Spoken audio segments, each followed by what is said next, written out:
Be ready. 5 seconds.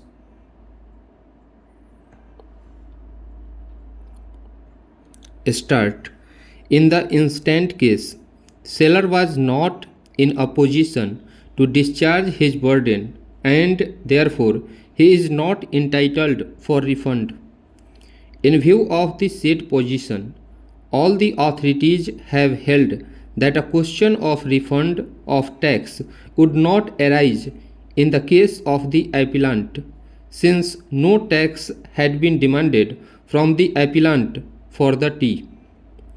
Considering the facts and circumstances of the case, tax was collected from the appellant at the time of purchase of tea in the occasion sale conducted by the tea planters, since tea is a commodity which was liable to tax at the time of first sale in the state.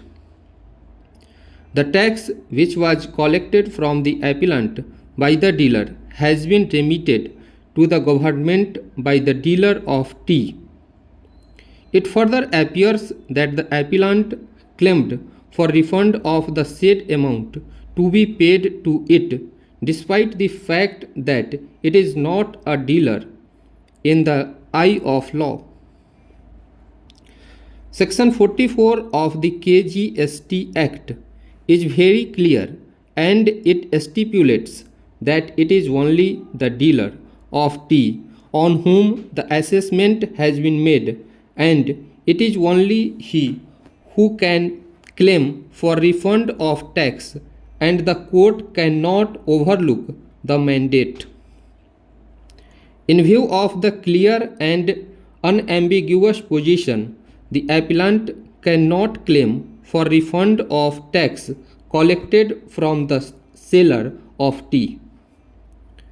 When the meaning and the language of a statute is clear and unambiguous, nothing could be added to the language and the words of the statute.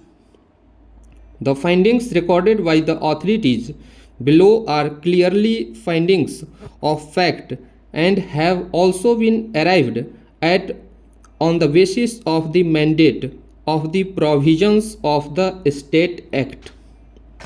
Therefore, the decision does not call for any interference.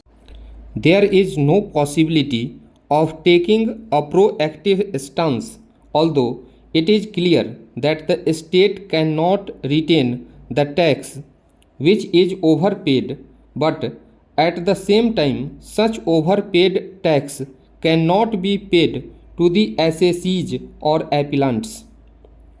The principles laid down in the decision in Mafat Lal's case would also not be applicable to the facts of the instant case in view of the provisions of Section 44 of the KGST Act, which refers to claim for refund and specifically states that such refund could be made only to a dealer claiming for such refund. Stop.